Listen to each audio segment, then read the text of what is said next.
Okay. Thank you. Okay, Bonnie Sepora, everyone. Oh, okay. Hello, everyone. As Cindy has said, my name's Bonnie Sepora. My other name is Wabona. You can call me Bonnie. I'm an LGBTQ stroke human rights activist here in Gaborone, Botswana. For those who don't know Botswana, Botswana is a landlocked country somewhere situated in southern Africa. We share the border with South Africa, Zimbabwe, Zambia, and Namibia. Yes, my line of work has been entirely on pushing the human rights agenda, particularly for minority groups. I do work with a numerous number of minority groups from indigenous people, sex workers, people living with HIV. And also LGBTI people. The bulk of my work, obviously, is it's popularly known with my engagements with the LGBTI community. So I am one person who is really open to challenging inequalities. Any forms of inequalities are much more interested in that discourse. So I have been just to take you through some of my work, because I guess this workshop is also part of, storytelling, and this is me telling my story. So I'm one person who personally has encountered bullying, especially during my primary school days and my secondary school days, simply because of my sexual orientation and gender identity. So I've suffered through, bullying. I used to receive some threats. At some point, I remember at some point, somebody pushed me. Somebody pushed me. People, some people are violent, like physical. They were physical sometimes towards me, because I've always been outspoken. I've always been outspoken about inequality, about non-discrimination, even at that very tender age. So I then decided to say, what can I do to challenge, these stereotypes, this, pockets of discrimination. And that's when my journey started with, human rights and all that. So I did human rights. I think this is now my 15th year doing human rights work. And in 2012, 2013, I was one of the litigants that took the government of Botswana to court, simply because at the time, the government of Botswana, through the Office of the Register of Societies, was refusing to register an organization that was entirely advocating for LGBTI people. So that's how we then began to go to court and take government to court. So the case was like that. I think at the time I was still in tertiary, doing my second year. Yeah, doing my second year at the time. So that case, it went on for like 4 years, if I can, for 4 years, because the only judgment came in 2016 at the Court of Appeal. Like, it went through different levels of courts, the High Court, and then our highest court, the Court of Appeal. So that's when. Sorry. Can I interrupt and ask you to explain, since we've talked about this, but they were refusing to incorporate this organization because why? What did they say? The government. Okay. Yeah, the government was of the view that firstly, they were saying that our organization will be promoting things that are illegal. Because as you may be aware, the case that I've just talked about on the interview, the law in our penal code clearly criminalizes same-sex acts. So one of the reasons for refusal to register the organization that is called LGBTQ, or Lesbians, Gays, and Bisexuals of Botswana. That's the name of the organization. So the government was saying that, number one, we will be promoting illegal activities. And they were citing that particular provision in the penal code, section 164, that we are trying to decriminalize. And then secondly, they were saying that they were citing the judgment from the Ganani case, which was a case that so Ganani was an individual, was a gay man who was persecuted, and in 1996 they were citing that the judgment from that particular case said that Botswana was not yet ready to decriminalize homosexuality. So those were like the main, and then they cited that Botswana is a Christian state, so they cannot register an organization that opposes the Christian principles. So those are some of the reasons why the government refused to register. But of course, our view was that we centered our arguments in our constitution, because our constitution guarantees the right to freedom of expression, the right to freedom of association, the right to freedom of assembly. So we are centering our arguments within those constitutional provisions. So that was that. Fortunately, both the High Court and the Court of Appeal, ruled in our favor, and we were able to get that organization registered in 2016. And I was really excited, because it was never been an easy journey for me, but it was exciting because I remember during the case, because our names were there, like it was the 20 of us. Initially, it was the people who showed interest from the LGBT community. There were over 1,000, but because of the threats and other fears, they ended up leaving, and we were 20. We ended up being 20. So then it means that our names were there on, media. People are just, cyberbullying us and all that, right? So that's just the horrible side of it, being a litigant in the public space, with your name out there. But it was, for me, I guess it was fulfilling, because I was like, at least I'm part of, the change, making process, hence why we're talking about, being assertive, the skill of being assertive, during that case, the back and forth, I guess that's what really helped me, because I identified myself and I decided to be assertive, such that, I'm not shaken by anything, those negative remarks from the public and so forth. I stood my ground, be assertive, because I had a goal. I wanted to change. To challenge the inequalities. I wanted to leave a legacy. So those are just some of the things that I've done with the case. And then, of course, after 2016, that's when I started doing I started now intensifying my work on, international advocacy. That's when I started working with other activists from the Commonwealth region. So for those who don't understand the Commonwealth, those are the countries that were under the British colony, in Botswana is part of that.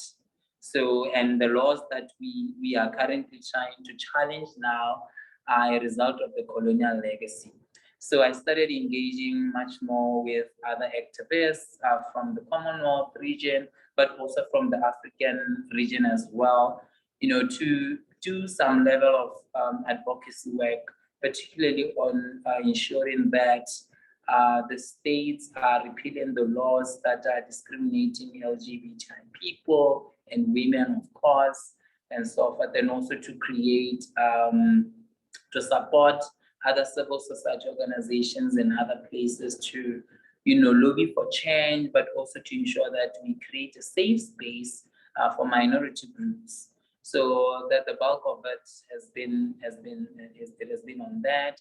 And then I left for my Masters of Laws in University of Pretoria, to just upscale and upgrade my skills.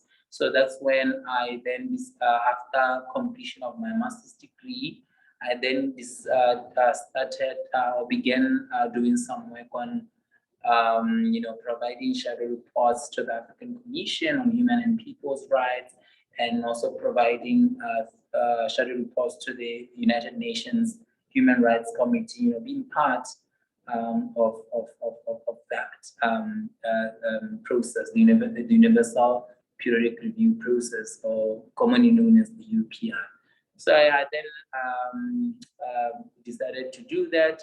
So at the moment, I then started another organization because I realized that young people have to be given a voice, So I started, I'm a founder of Friends of Diversity. It also seeks to advance the rights of LGBTI people. We are hosted by that organization that I was, because I'm friends to many organizations. So I've recently, not recently, but I just started lecturing, teaching human rights modules to public health care students. So this is some of the things that I am doing, and I'm really much excited to have conversation with you, particularly about assertiveness, being assertive as a change maker, being assertive as an advocate for change. And I think this is something that I can truly attest to, say that that soft skill, being assertive and doing it right, enabled me to effectively enact change in my community. And I'm really looking forward to learning the things that you do in your country, in your communities, and all that. So I'll just stop here for now, and then we will start with the introductions. Let me just hear what you guys do and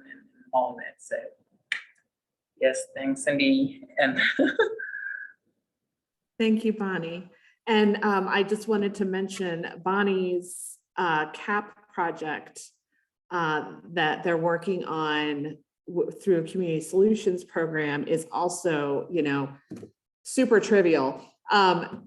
Bonnie does not think small. They are seeking to change regulations for the birth and death registry so that intersex and transgender people can change their gender markers on official documents. So yeah, Bonnie does not think small. oh. So do you want us to go around, Bonnie, and introduce ourselves? Yes, please do. Okay. I can start if you'd like. I'm Cindy Huss, and I use she, her pronouns, and I'm the managing director at Rise Healthy for Life, and I have been privileged to work with Bonnie for almost 2 months now. I'm going to popcorn to Anne. My name's Ann Johnson. I use she, her pronouns. I've been floating around the outside of Rise for several years now and help when I can, but it's just an awesome organization that I like to follow and do for if I can.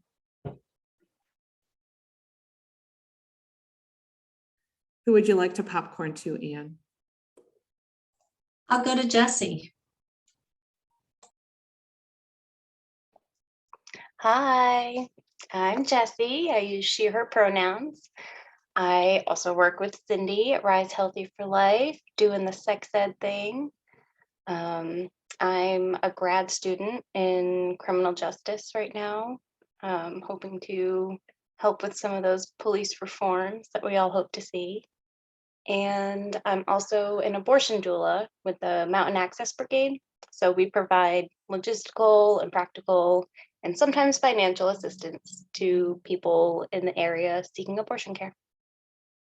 And I will popcorn over to Bernard.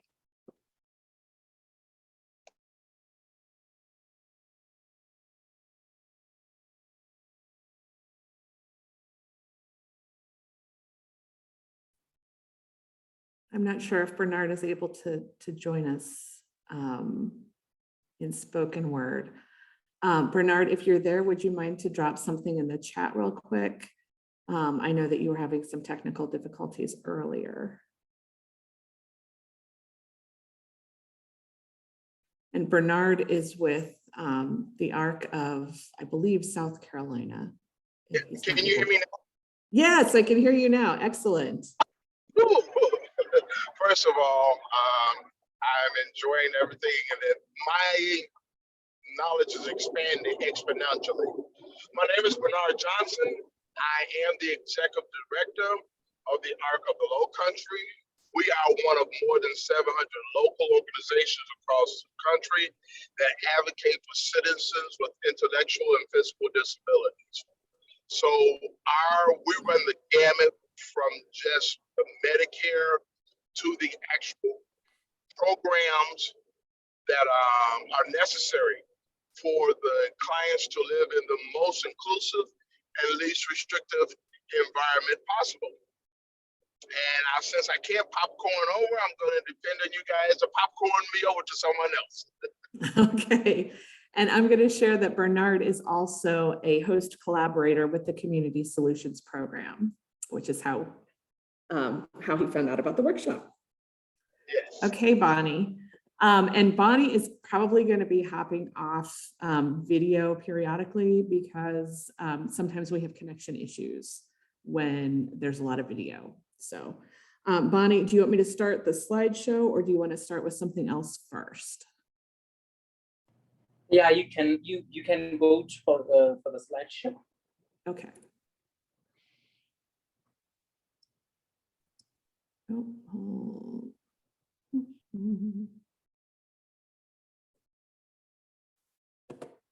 Let me find it. No, that's not going to work.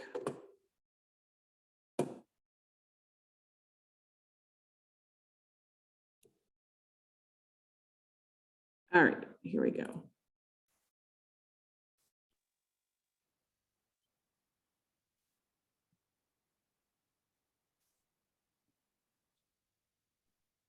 All right. Oh, great. Thank you, Cindy. So this session, as I had said, that today we'll be looking into the scale of being assertive and why assertiveness is important for a change maker, why assertiveness is important for somebody who wants to have a society that is safe for everyone, right? So Cindy, if you could go to the slide after introductions. Oh, thank you. The one before.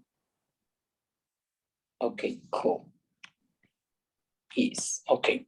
So the concept of assertiveness, as I had said, that this is a skill that it's critical.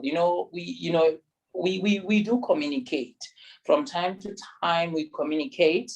Whether you communicate with your children, whether you communicate with your students if you're a teacher, whether you communicate with your colleagues in your workplaces. Assertiveness is a very critical tool that is really important, right? And sometimes, or in most cases, we get to confuse assertiveness, with aggression, right? But I would later explain the difference between the two, and how assertiveness or how aggression can be another form of, being assertive. But assertiveness, it has to do with,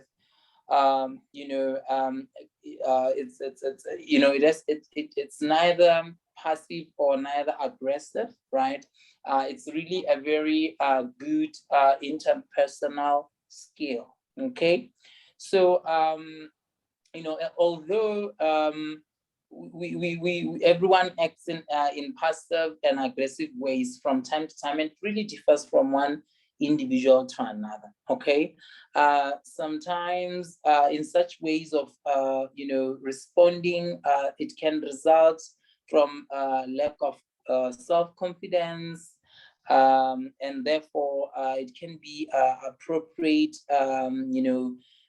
expressions of what such people really need to say. So I'm just trying to explain just an overview of, how people perceive assertiveness. People perceive assertiveness in different ways. Okay, so non-assertiveness may be seen as the use of inefficient communication skills, where assertiveness is mostly about having a balanced response. It's about, ensuring that the rights and responsibilities, can somehow, of assertive behavior, can somehow benefit you as a communicator. Okay. Cindy, next slide. Okay, so assertiveness is defined, it's about, standing your ground, right? Standing up for yourself, right? But as you stand up for yourself, as you stand up for your right, being in a position to respect the opinions of other people. So with assertiveness, you respect the opinions of yourself, but you also consider the opinions of other people and their needs as well. So it's not entirely about considering your own feelings, your own opinions alone, but it's about ensuring that you respect your opinions, but also respecting the opinions and needs of other people. Okay, so where when you communicate assertively, we are clear about our stand, we are clear about our opinions, right? But you are also open rather to hearing other people's opinions.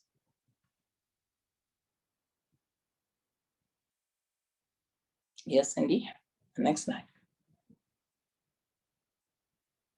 Okay, so there's a question on the chat box. When you say other people, do you mean opponents of folks we are advocating for, or both? Yeah, it's just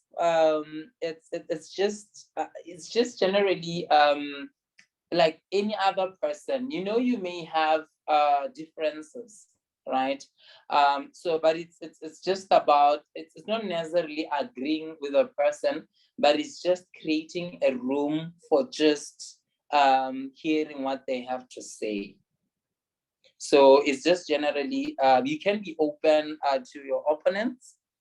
You can be, of course, be open for the people that you are advocating for. So either way, it's just about, being open-minded, being able to, consider opinions of other people. I don't know if, I hope that answers your question. Cool. So assertiveness, it's about expression of feelings, right? We do, as people, we feel things, right? It's just about expressing your feelings. It's about expressing your wishes, right? It's about portraying your wants, right? It's about, saying, I have desires, as Bonnie, as Cindy, I have feelings, right? It's just about expressing those feelings to other people, right? But the question is, how do you then express those feelings? So expression of feelings has to be done in an appropriate manner. And when I say it has to be done in an appropriate manner, it doesn't have to offend another person. Okay, so that's what I'm saying. This is a very important personal and interpersonal skill, because when you are assertive as an individual, you display your feelings, but in a manner that are appropriate, in a manner that are respectful, right? In all your interactions, as you interact with other people, as I had said, you can, you interact with people in different settings, at home, at work, with your customers, your colleagues, and so forth. So, having that assertiveness skill can help you to express, what you want in a clear, open, and reasonable manner, but without undermining the rights of yourself as an individual, but also not undermining the rights of other people. So assertiveness, it enables an individual, to prioritize their own interests, right? To stand for themselves, without due anxiety, to be honest with what they feel, what they like, what they wish for. It enables for them to express their feelings, comfortably, right? And without, denying or without violating the rights of other people.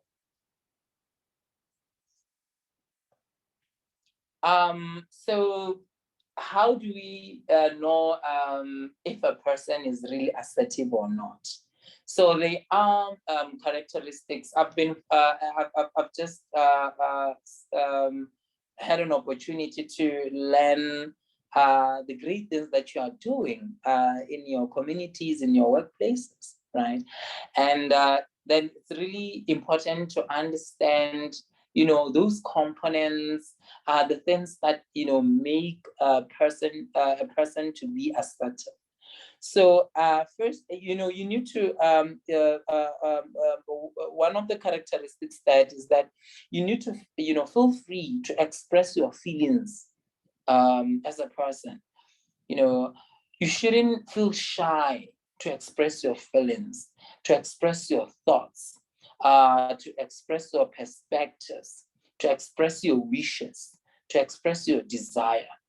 That's one good characteristic of an assertive person, right? I should be able to initiate and maintain comfortable relationships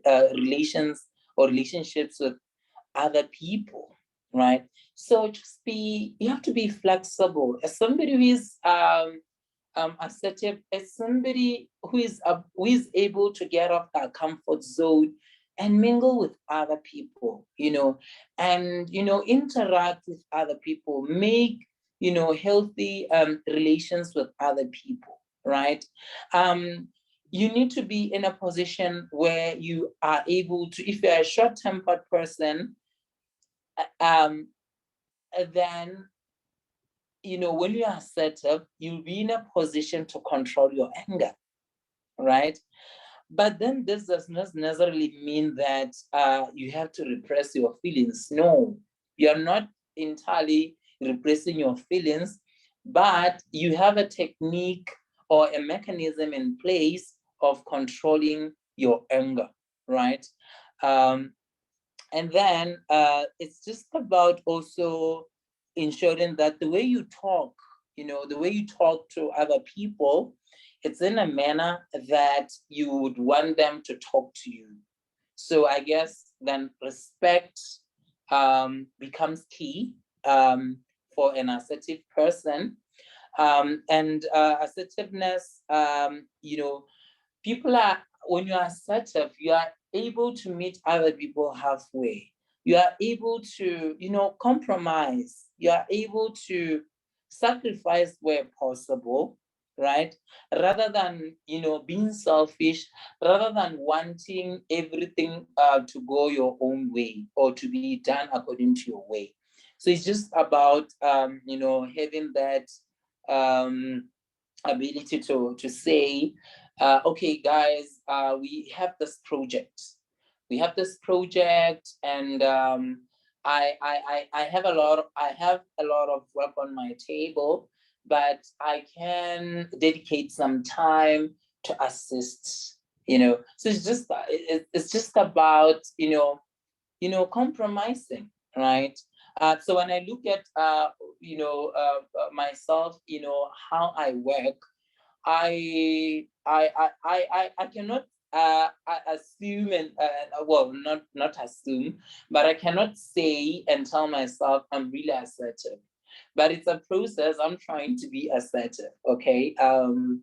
I wish to be assertive, but I guess my my personal experiences, with compromising. And thanks, I've seen, setting and respecting healthy boundaries. That's very key. That's very true, Cindy. So it's just about, you set, as you interact with other people, you set some boundaries there, right? So it's just about that. It's about having a good self-esteem, have good positive self-concept, being confident. It's about, you use, I count my needs, but I also count your needs, so it's just that kind of, mutual, relations with other people, having that mutual benefit, with other people.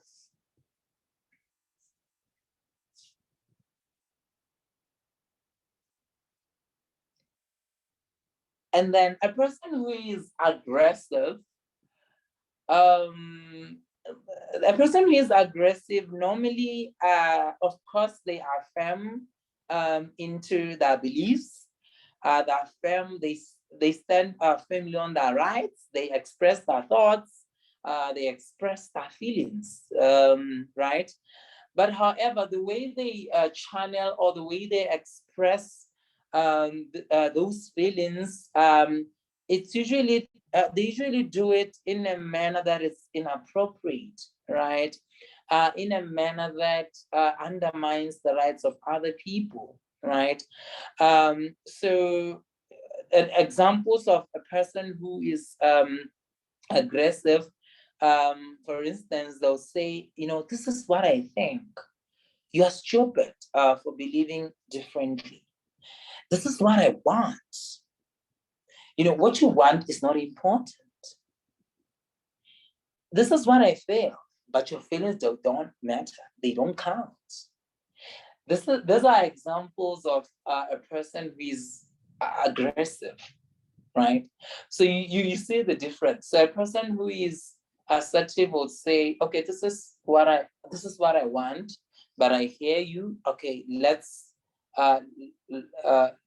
do this, right? How about we do this? I hear you. This is a person who is assertive. But a person who is aggressive would say, you know what? I don't want that. You don't have the capabilities. So if, for instance, you have a project that you have to work on with your colleagues, you tell them, you know what? I want this report to be done this way, not your way, right? So this is an example of an aggressive person. So normally that's how they would communicate. So the goal of aggressive communication, it's usually much more focused on, dominance, right? You dominate, right? So it's just about you as an individual winning. It's just about competition, right? It's just about humiliating other people, not building other people, but you always want to humiliate other people. You don't want to see the good in people. You always want to see the worst in people, right? So you always want to humiliate them. You always want to degrade them, to belittle them, and all that, right? So it's just about not necessarily wanting other people, or not necessarily wanting to hear the opinions of other people. So body language matters. It also can show that a person is aggressive. The angry stare. How people stare at other people, like, so all those different intimidating facial expressions. Like, your eye contact matters. Your the toning of your voice. So somebody is aggressive, you can always hear it in their voice. You can see it in the way they project, their voice, how they tone their voice. Somebody who is aggressive, they're likely, you'll hear them. You are likely to hear them. But for example, they'll say, "I don't want that." That cannot ever happen.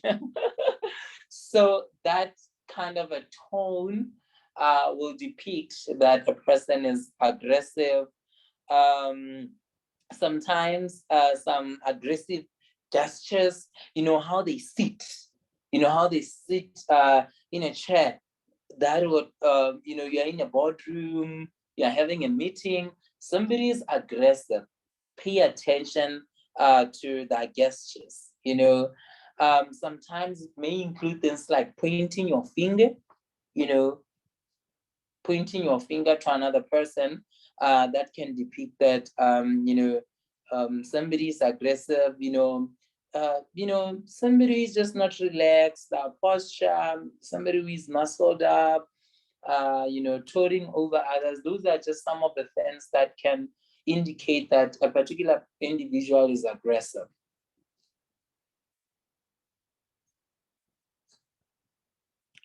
And then with assertive behavior, it may, for example, being open-minded to expressing your wishes, but also encouraging other people to do likewise. The golden rule, treating other people the way they want you the way you want them to treat you. It's about being an active listener, right? Always taking your time to listening to another individual, right? But also responding appropriately, right? Whether in agreement with those views or not. Whether you agree with the views of other people or you don't agree with the views of other people, it's just having that skill of active listening that can show that you are really assertive, accepting responsibilities and being able to delegate to others. The power of delegation shows that a person is assertive. So when you are a leader or when you're a manager, for instance, when you delegate some tasks to your team members or your subordinates, it makes sure that you are really assertive as well. Instead of just being fixated into doing everything by yourself, and also accepting responsibilities as well. That goes to show that you are assertive. Also, from time to time, you need to give credit where it's due. You need to express appreciation of other people. If other people are doing the right thing, an assertive person would say, "Oh, that's great. Keep the good work. Keep on doing that, Bonnie." So you are being assertive, right? It also would motivate other people. That's what I'm saying, that being assertive is a very good personal and interpersonal skill, because it's about encouraging other people. It's about enabling other people, unlocking the potential in other people, right? So it's just about that. It's about being able to admit if you are wrong, admitting your mistakes, apologizing where necessary, right? Apologizing where necessary, ensuring that you maintain that self-control. The anger management is key when it comes to assertive behavior. Behaving not seeing yourself as better than other people, but seeing yourself as equal with other people is a very good example of assertive behavior. So I just want us to, I know we are 5, we can allocate, 10 minutes time.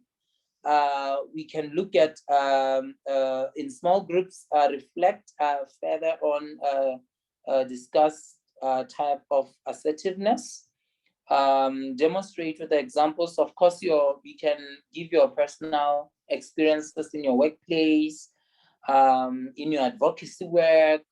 So if you can, share, your personal experiences, that would be awesome. That would be awesome. And and which type of assertiveness resonates with your character? Cindy, can... So you want me to make 2 groups? We can do 2 groups, yeah. Does that work? So let me see.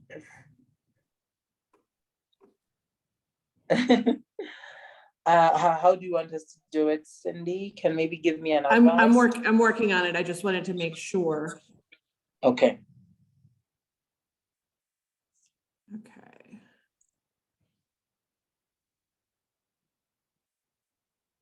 And then after your group discussion, we'll then have reflections on what transpired during your group meetings. Now, Bonnie, I've made you a co-host, so you should be able to visit the rooms if you need to. Yeah, okay. And Bernard, I'm going to be in a room with you, but it's going to take me a minute to get there because I have to go there intentionally. So just so you know. How do I visit the groups? So down in the bottom of your screen, probably there should be something that has 3 dots or says more. Yes. If you click on that, you should be able to go to breakout rooms as one of the options. Do you have breakout rooms as an option? No? Oh, I'm sorry. I can assign you and reassign you if I need to, if you can't get in and out. Okay. So what would you like me to do? You can randomly. Okay. Now I've just lost Anne.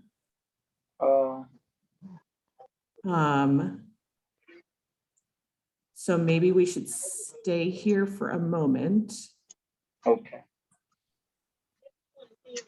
Anne was saying that her, she personal messaged me that her internet connection was unstable, so she might fall off and have to rejoin. So should we go ahead and just start as a small group, and then if Anne comes back, I can separate into 2 small groups? Does that work for you, Bonnie? Yes. Okay. All right. So I'm going to put in the chat. Hold on just a second. I'm going to put in the chat the questions that you had. So talk amongst yourselves for just a moment.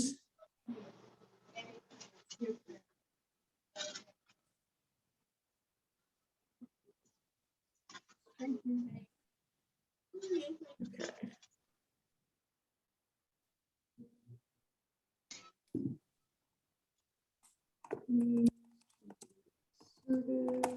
And Anne is back, I think, so.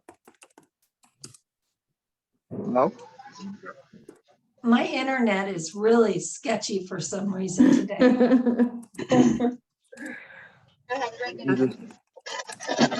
Okay, I'm about to put us into breakout rooms, Anne, since you were able to join us back again.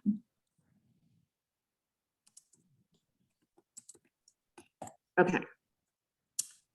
So breakout rooms, Jesse Bernard.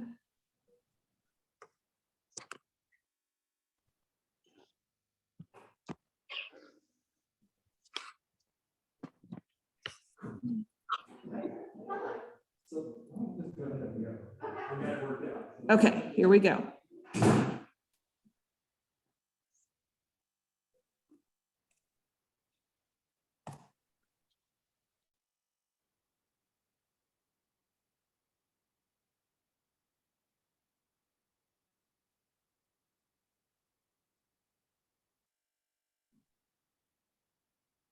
Okay, I'm going to go into breakout room 2 with Bernard. Bonnie, were you able to find the breakout room options? Yes. Okay, so you can join I'll them. join room 2. Whichever room you want, and you ought to be able to go out and in or go to other assigned to other people if you want. Oh, shoot. I just accidentally closed them.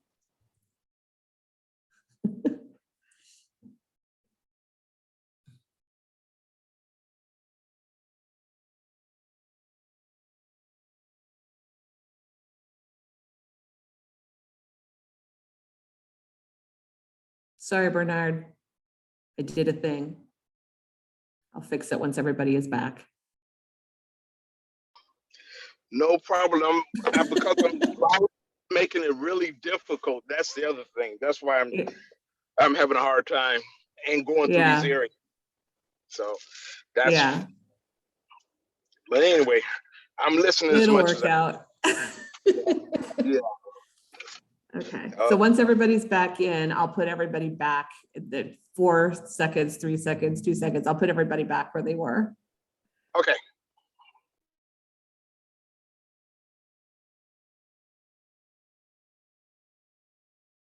Sorry about that, y'all. I pushed a button. We're going to go back in for reals this time.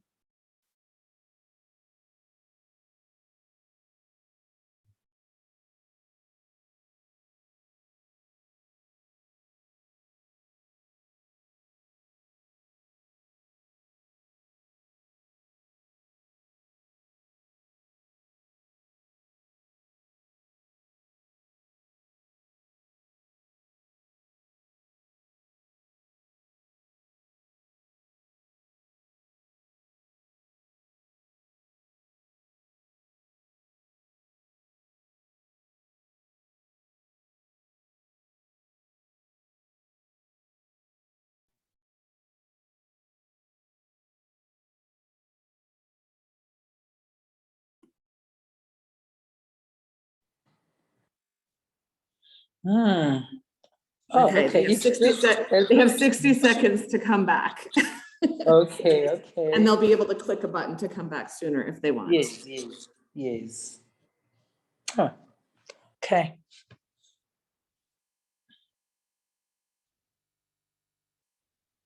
I hope Anne and Jesse had a good conversation. So just make sure you send that link to your, because I remember I just sent it on the chat box only, but not to, you can share to your. Oh, for the YouTube? Yeah. Yes. Yes. Yeah. It is still open in my Chrome. Oh, okay. Yeah. And you can always email it to me if you need to. Yes. Yeah, for the full interview. Yes. Yeah. Okay, they're going to be back in right now.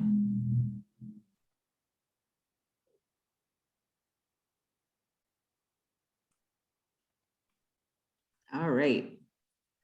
You're on, Bonnie. Sorry? You're on.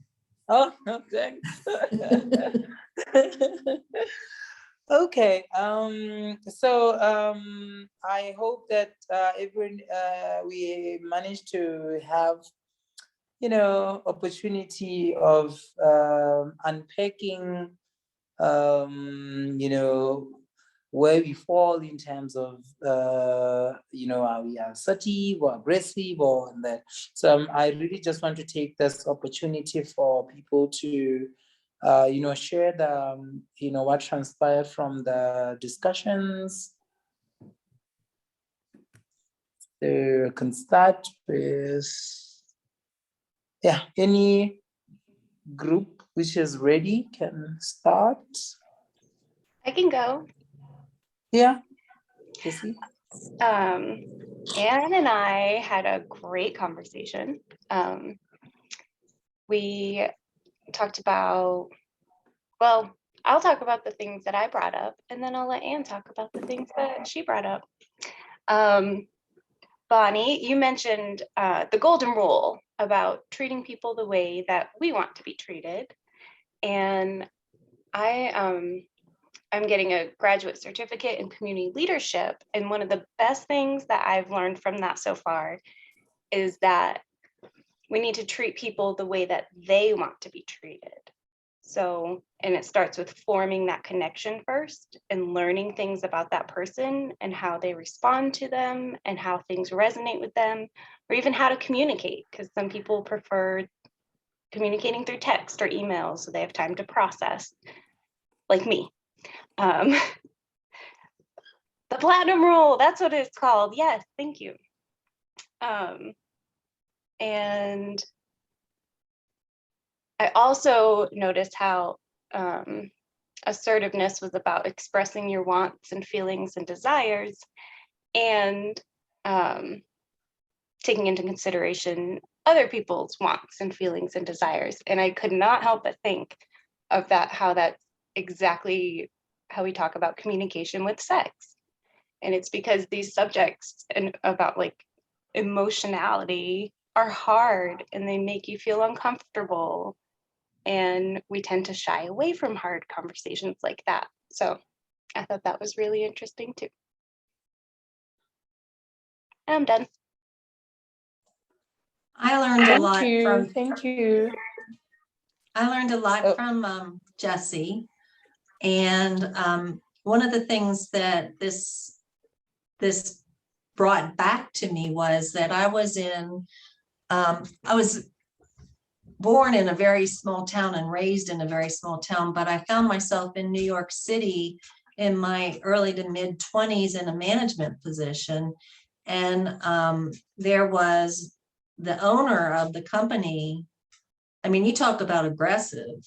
I mean, imagine New York City, and the owner of this mid-sized company was extremely, extremely aggressive, always shouting, always swearing, always belittling.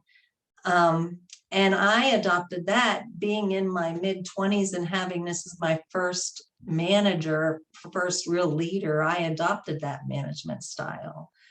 And eventually I left that company and moved away. And that management style might work in New York, but it doesn't work anywhere else. It just doesn't. And I had to unlearn that and learn about being assertive rather than aggressive. And it wasn't an easy thing. I mean, in New York, you have to be aggressive in all aspects. You drive aggressively, you walk down the street aggressively. It wasn't easy to unlearn that when I moved to a small town in Colorado. But I did eventually. Sometimes it still pops out, but for the most part, it's gone. So I really liked the way that you laid out what is assertiveness and how it takes into consideration other people's needs and wants, because that certainly didn't happen when I was first initiated in the business world. And I also agree, I've been thinking in terms of for years now of people's communication preference, whether they prefer to communicate, which way they want to communicate.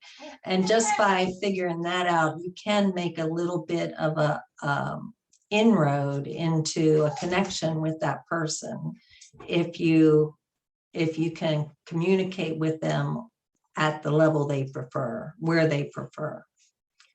That's all I have. Oh, thank you, everyone. Thank you, everyone. This has been amazing, and I'm really learning a lot from yours.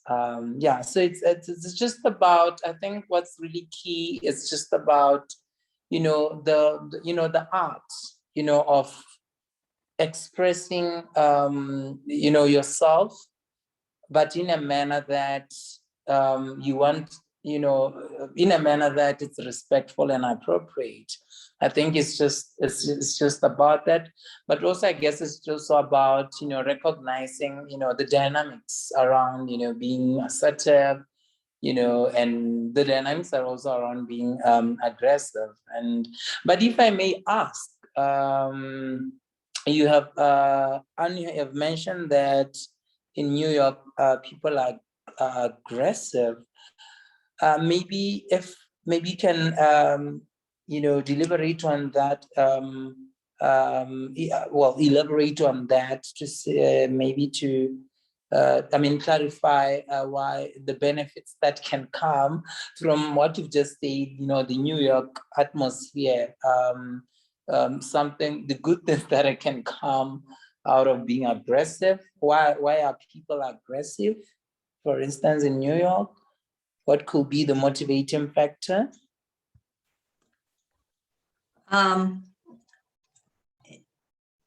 Well, first of all, there's 1 million+ people in New York. And so for me, coming from a little town in Pennsylvania, to drive in New York, if I drove to work on a Sunday, it took me 20 minutes. If I drove to work on a weekday, it took me an hour and a half. So right there, you start your day with an hour and a half of frustration and sitting in traffic. And I can't tell you why everybody is more aggressive in New York, except that I think there's, to be honest, for me, there was a pretty big fear factor. Like I was afraid I was going to get eaten alive if I didn't act like that because everybody else acted like that. So, and again, consider that I'm not fully formed adult yet. I don't consider in my early to mid 20s, but definitely, for me, definitely there was a fear issue. And I can't tell you, I can tell you that in the whole Northeast, it moves a little bit faster than it does everywhere else in the country, it seems. But, and I'm sure there are managers somewhere in New York City that are not aggressive like mine was. But I don't know, does that answer your question, Bonnie? Yeah. So Bonnie, can I share something that we talked about in our discussion that I think might be relevant? Okay, yeah, go ahead, Cindy. So we had talked about how a lot of the points that Bonnie brought had two sides on the same coin, for instance. And so we often think of passiveness as a reaction to feeling less than or not feeling confident. But I think aggression also can be a reaction to those same emotions. And so maybe that, if you're not an aggressive driver in New York City, you're not going to go anywhere. and so maybe it's that same drive to be more confident, or at least to appear more confident, that creates aggressiveness in New Yorkers that isn't as necessary, say, here here in the little Tri-Cities where, you know, people are going to stop at a rotary and let you come in, even though they're not supposed to. I just wonder if that might have something to do with it. But so. Oh, okay. That's a good insight. That's a good insight. Yeah, excellent point. Yeah, I guess then we can move into the second part of my presentation, second and last part of my presentation. Thanks, Cindy. Great. Okay. So we did you know, have reflections on our own personal experiences and so forth in different settings. How can a person be assertive? This is really key because as change makers, we work with different people and we work with different people from all different walks of life. And it's important that we are able to share with other colleagues, you know, in helping them to be assertive, okay? So firstly, not really firstly, but you need to be honest, right? You need to be honest about your feelings. There's just no time for you to now beating around the bush and not expressing what you are feeling. So you gotta have to be you know, truthful to yourself and be direct about your feelings, about what you need, about your beliefs, right? About your perspectives. So you're gonna have to be honest and transparent about that. You have to express those you know, feelings firmly, right? And there has to be you know, and you have to direct them to a specific individual, right? Even when you make a request, you have to be reasonable, right? So if, for instance, you want assistance from your colleague, you're gonna have to think about, is it really possible for them to assist, right? Is it, for instance, you work with a person and you want them to remain behind after, you know, after 5 p.m., right? So you want them to work late, and this person, they probably have a family to attend to, so you want them to keep them in the office, right? So you have to think about that as you are making this request, as you are seeking assistance from other people, are you really reasonable? Is it really, are you being impossible or not? So you have to think about that. You're gonna have to think about stating your viewpoint without being hesitant or without being apologetic, right? I'm not saying that if you, because people tend to confuse being not being apologetic with being aggressive. No, right? It's just about if you're not wrong, you're not wrong. And there's just no need of you being apologetic. I have seen in people being apologetic, thinking that they're assertive and apologizing unnecessarily, right? Especially I'm seeing it common in so many relationships this side, where a person will do a wrong thing and they'll do a wrong thing to you. And then you, because you want to maintain the relationship, you now become apologetic as if you're the one who has made a mistake. So it's not about that, right? Yes, indeed, apologizing when you evidently harm a person also is assertiveness. Yes, that's true as well. And then being honest when giving or receiving feedback, right? So if you get feedback, you have to be honest, right? So even when you receive it, you have to be honest, right?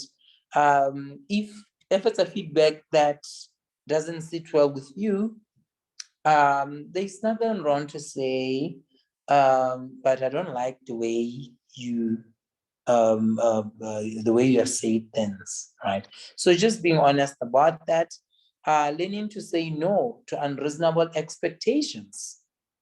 Sometimes you don't have to agree to anything. There are certain things that are that you can't just take as a person, and that's how you can be. That's a good example of you being assertive. The power of saying no, I don't want this, right? You don't have to agree to anything. It's almost like somebody says, you know what, let's walk there, and it's in the middle of the night. And this person, you respect them so much.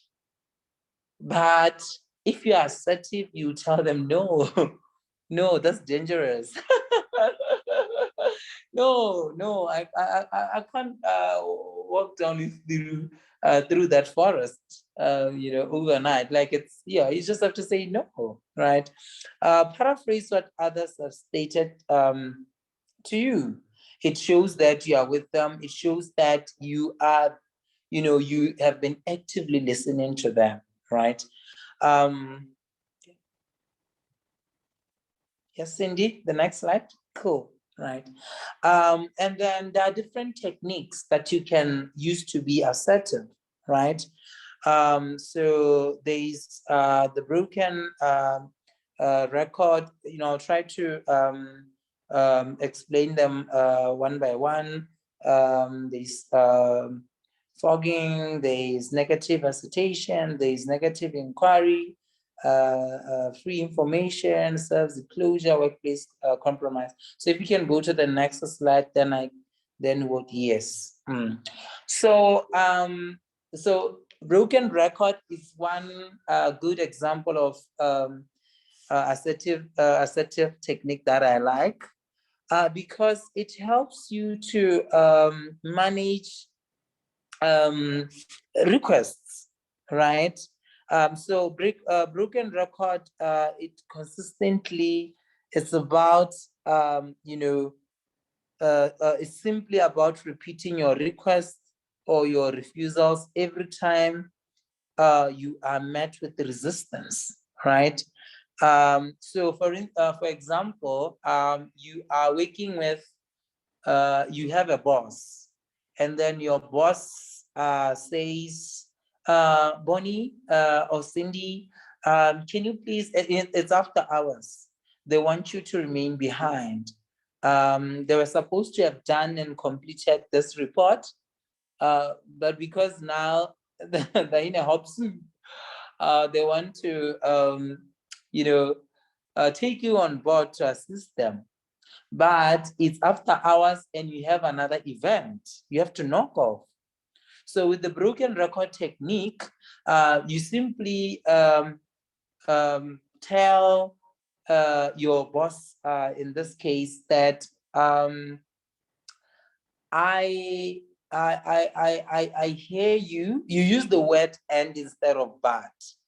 You refuse the request, but you don't want to also come as if you are contradicting yourself. So, for instance, if so let's just do a role play, Cindy. So you are my boss. You are my boss. You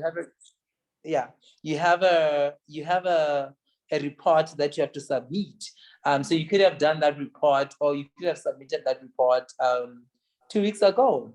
But now you want me to help you. I'm supposed to knock off. I'm supposed to knock off because I have an important family event that I have to attend to.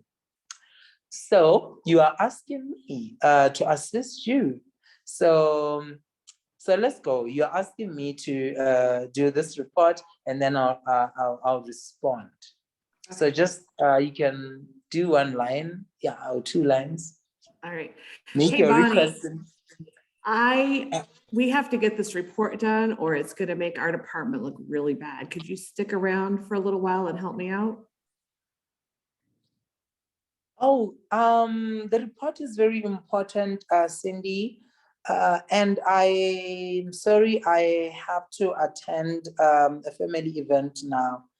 I can't be able to, I'm not able to assist you. But this is really important. I'm not sure if you're understanding that. For sure, it's important. And I have to attend this event. So that's that. Thank you, Cindy. So that's the broken record technique. You stand firm, you refuse that, but you see, I didn't use the word but. I could have said, I understand this report is very important, Cindy, but I have to attend this family event. So you don't want to sound as if you are being rude. So a more softer way to go about it is to use the word and. I find it more effective. Yeah, it's the language is very important. These little things is very important. Yeah, so I just find it more effective to use that technique. But then the disadvantage of using this technique, it may be, for instance, is that when resistance continues, your requests may lose power every time you have to repeat them. If the requests are repeated too often, especially from the people in authority, it may somehow backfire on you, right? Because people interpret things differently. So for another supervisor or another boss, it may appear that you are not respecting or you have this insubordination. So it's you have to really be careful on how you go about it. So that's the broken record. Let's move into other assertiveness techniques. And then you have fogging. So fogging, it consists of finding some limited truth to agree with in what an antagonist is saying. So it's much more specifically where one agrees in part or agrees in principle, right? So for instance, you have a supervisor. They tell you that, you know what, maybe they just say, with this technique, you get to listen to certain things. You don't allow other people to intimidate you. So you only focus on the positive things, on the positive things that other people are saying, instead of the negatives. For example, if your colleague tells you, Bonnie, you have to make sure that you revise your reports, because the way you've written your reports is not going to be accepted by the management, and you may be penalized. So for this technique, you will respond and say, of course, I hear that. I hear you when you say that the report, if it's not in a good standard, will not be accepted. But however, I believe that we can we can leave certain parts of the report. So you don't, you allow, or somebody says, when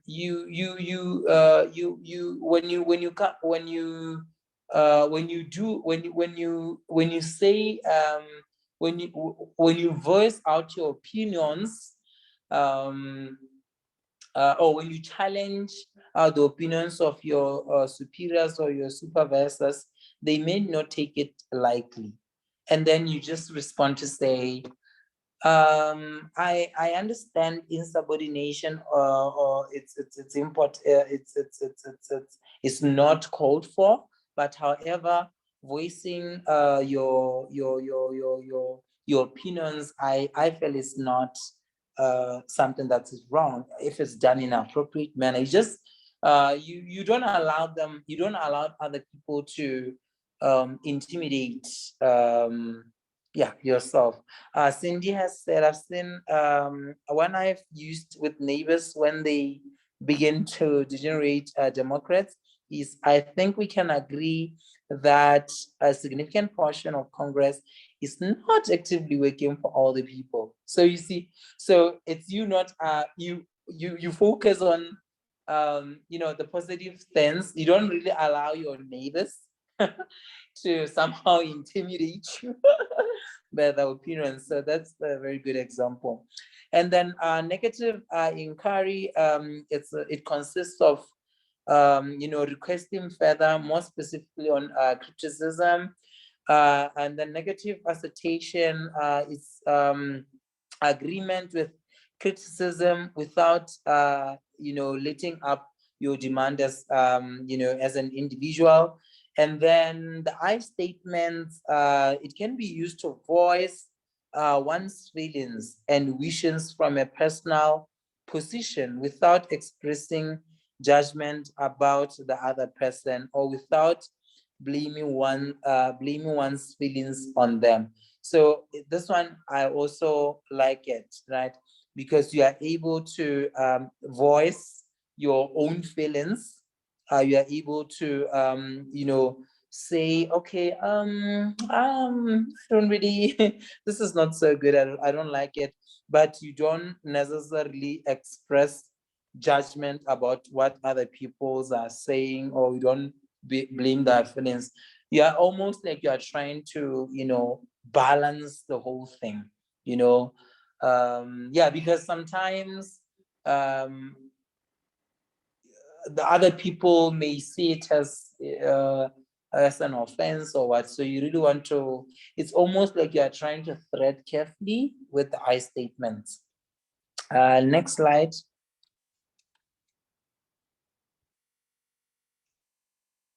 Okay. And then looking at, then we can have sort of a discussion, maybe just here, because I realized that you don't really have much of a time. So maybe we can just look into, we can explore examples of low and high assertiveness. And I want us to just take this time to just maybe pause and make a personal reflection on ourselves. And then we can respond to those questions. Any lessons learned, where do you fall, and all that. So what do you suggest we do, Cindy?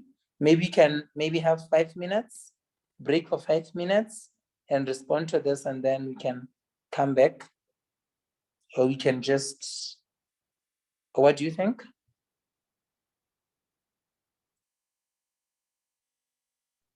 You're muted.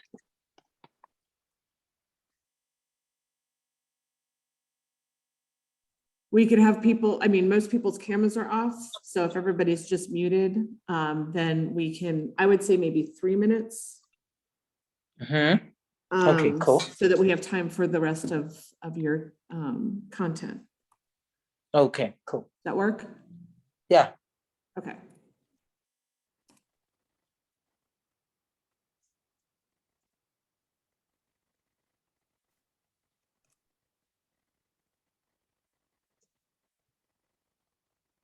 Okay.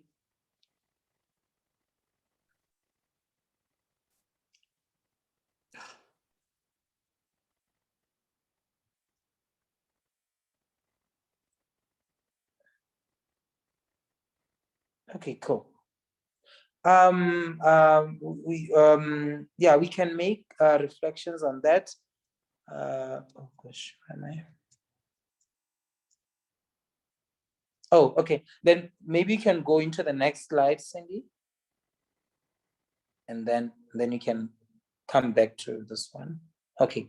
So so when you look at that, so it depicts examples of having when a person is has a high assertiveness, or when a person have lower assertiveness. So example, for instance, there's a person with high assertiveness, they usually have firm handshakes, with the eye contact is constant, sometimes can be intimidating. So there's a whole lot of verbal communication and then a person would have questions that challenges information. They are able to make points, they're able to suggest they're able to suggest things and all that. The way they talk, their body gestures, they can put so much emphasis on what they're communicating about. The voice volume can be high and so forth, right? Their voice makes emphasis, goes along with emotions and so forth. They're fast moving, the way they talk and all that, that can depict that a person has elements of, high assertiveness. And for low assertiveness,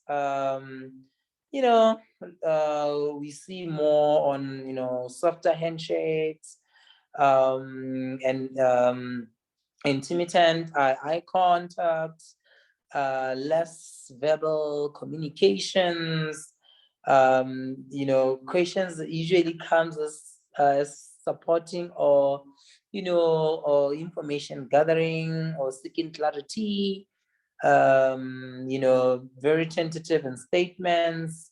Usually body gestures are few, and they're much conservative. Voices are much more reserved, as opposed to high. Words are measured and are slower coming out. The voice has little variations. A person is just like, oh yeah, I feel you, I understand. It's a little bit more empathetic in a sense. Communication, though, it's they communicate instantly, a slow moving pace and all that. In the chat box, yes, some folks would contact, yes, will be fairly so it emphasizes to me how we need to behaviors that feel for us, nation, society, want to be perceived as society, and I think that's a observation. And let's quickly go back to the slide, the one. Just own personal encounters. If you can do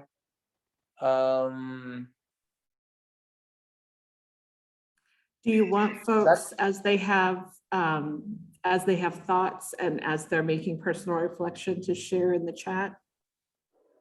Yeah. Oh, okay. If they feel like it. Oh, yeah. And we can.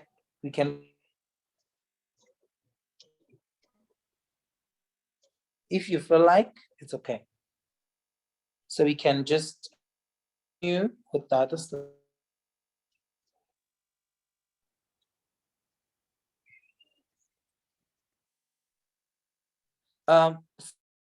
Them to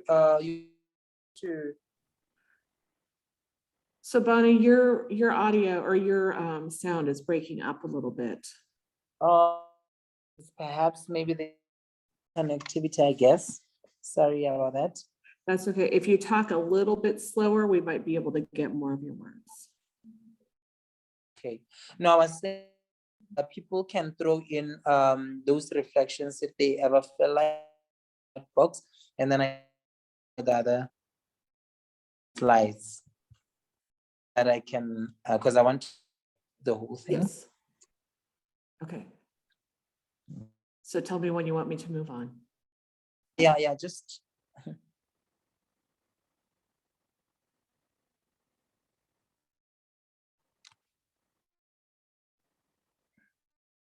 ooh, okay.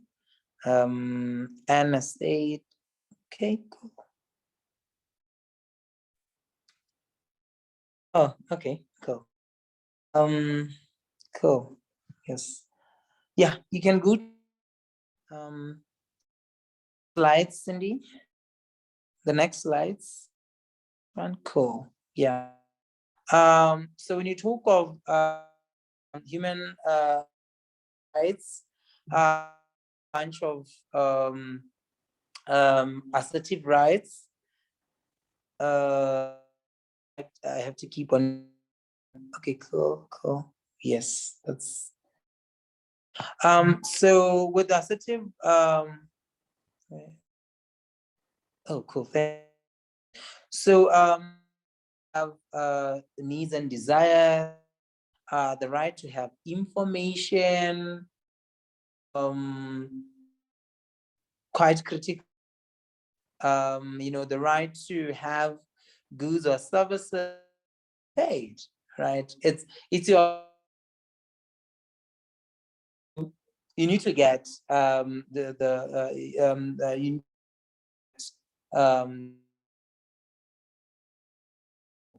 It's part of, if you've ordered something and it's not delivered, it's your right. It's your assertive right to demand, refund or something. All right. Say no. You have a right to be treated with respect. Assertive right. And, people must for who you are. So you have, which does not violate the right of others as well. So you also the fact that other people exist, if you are driving, you are driving alone. I've seen it, when you are driving here in my country, people just drive as if they're owning the roads, as if they're alone. So that are passengers, drivers. So you're gonna have to be careful about that. To be assertive, the right to make choice. If I don't want,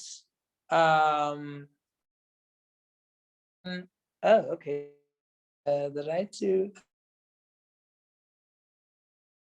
That's cool. I have, that's the second one that you're talking about. Absolutely. You can't, for instance, if you're and it's not proper, especially if it's a food substance and you have to consume that, and your right to information, the right to make choices. If, for instance, I step in a health and I don't given any, am I supposed to at least have a choice? If I want to say, okay, I don't want to inject. So you must have a, you must have a right to the right to control bodily autonomy. Right? You should be able to want without feeling intimidated by what other people have to say. Comfortable with your own, right? Need to the right to opinions and beliefs, the right to think well of oneself, right to make requests. Some of the rights. I guess then we can do just one last slide because of time, and then pause here. Okay. Yeah, and also saying, why is it difficult for people?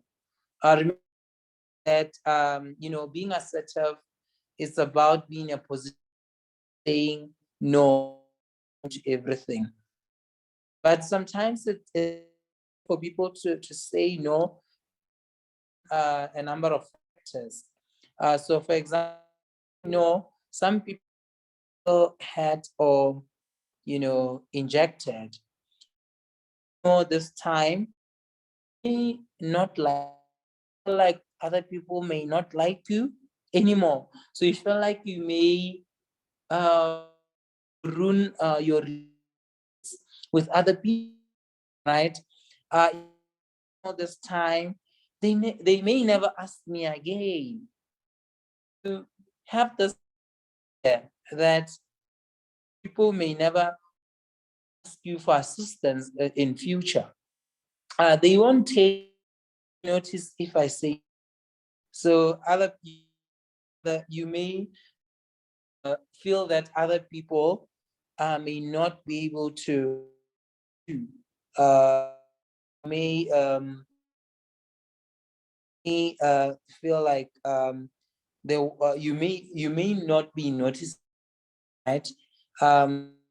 Say yes to me, so I'll feel guilty if I refuse them. I can't say no. I feel sympathizing. You are just sympathizing. So I mean, no. There are some of assertively. Remember when you are saying no to that particular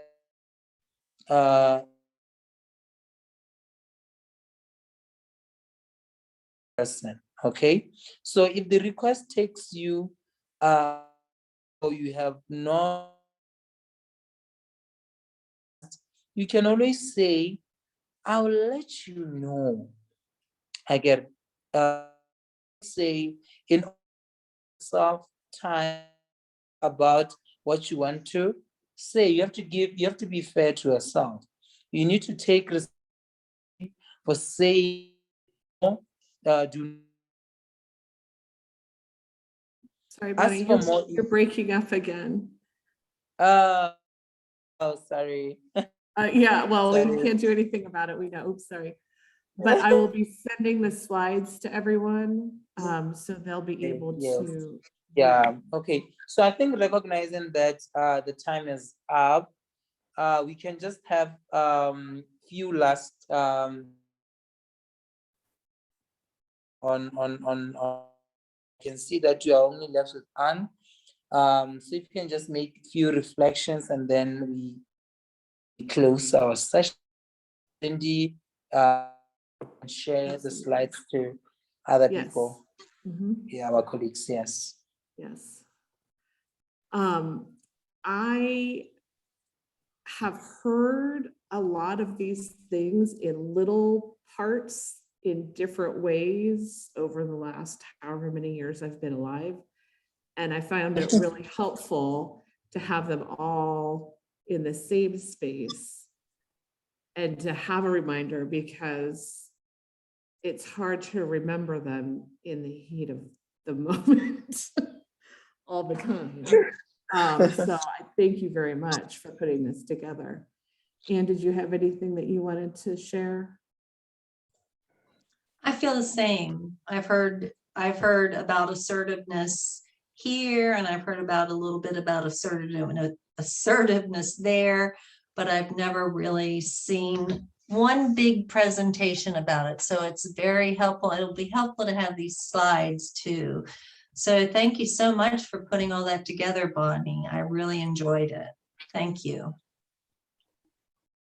Thank you, Anne, and appreciated. I was going to say, now Bonnie will be able to enjoy their night because it's 8 p.m. there. Oh. Yeah, different time. Yeah. Thank you so much. Thank you so much, Cindy. And thank you, Bonnie. I'm so glad you were able to do this, and I will see you tomorrow morning. Tomorrow, yes. I'll see you tomorrow. All right. Bye. Take care. Bye-bye. Take care.